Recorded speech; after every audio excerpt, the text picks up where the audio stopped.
Olá a todos, eu sou Denis Jardim, oncologista clínico do Hospital Sírio-Libanês de São Paulo e gostaria de dar bem-vindos a esse vídeo em que eu irei comentar um dos pôsteres apresentados no Congresso Americano de Oncologia Clínica no ano de 2021. Esse é um pôster muito interessante, desenvolvido pelo grupo francês em conjunto com o grupo americano sobre o uso do inibidor de tirosina quinase cabozantinib em comparação com outros inibidores de tirosina quinase no tratamento do câncer renal metastático em progressão após o inibidor de checkpoint. Então, essa é uma análise de vida real em que os autores, como pano de fundo, ilustram o contexto atual do tratamento do câncer de rim. Ou seja, muitos pacientes são tratados com inibidores de checkpoint, seja em combinação, duas imunoterapias, ou imunoterapia e um inibidor de VEGF, e todos os dados que nós temos hoje, nenhum estudo especificamente se foca nessa situação, paciente pós-progressão à imunoterapia. O cabozantinib é uma droga já conhecida como tratamento do câncer de rim avançado, aprovado inclusive no Brasil, após falha inibidor de VEGF ou como primeira linha para os pacientes de risco intermediário e ruim. E nesse estudo, os autores quiseram comparar a eficácia e a segurança do cabozantinib como opção pós-progressão à imunoterapia. Então, o que eles fizeram?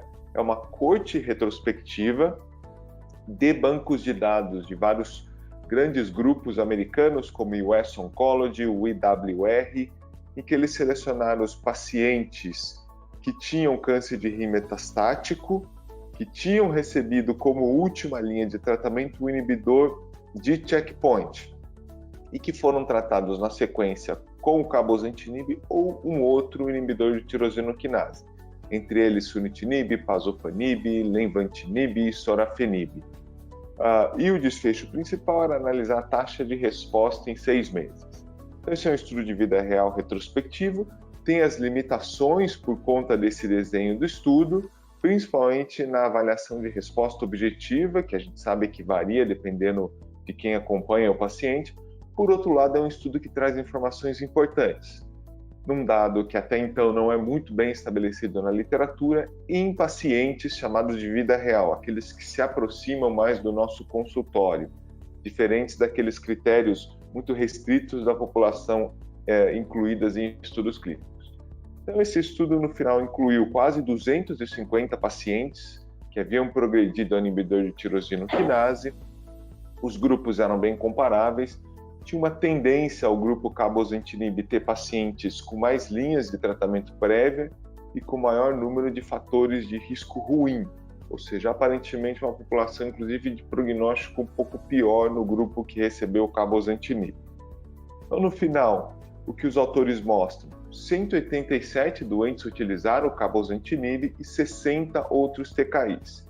Então, primeira mensagem, em termos de vida real, normalmente a preferência número 1 nesse cenário pós-falha inibidor de checkpoint é pelo cabozantinib em relação aos outros medicamentos.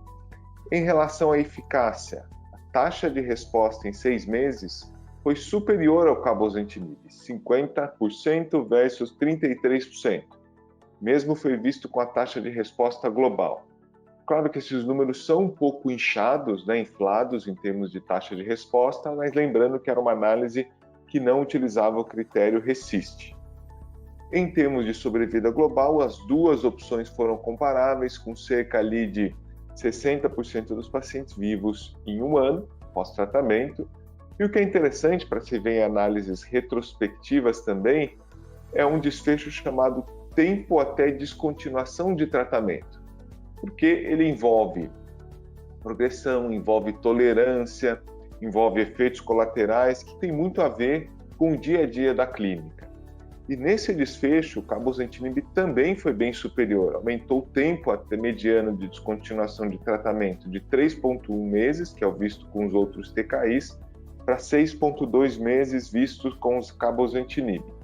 E em termos de tolerabilidade, efeitos colaterais, o cabozantinib também se mostrou equiparável ou em alguns aspectos até melhores, né? Houve ali uma maior necessidade discreta de redução de dose em 47% dos doentes, lembrando que a dose inicial de 60 miligramas do cabozantinib.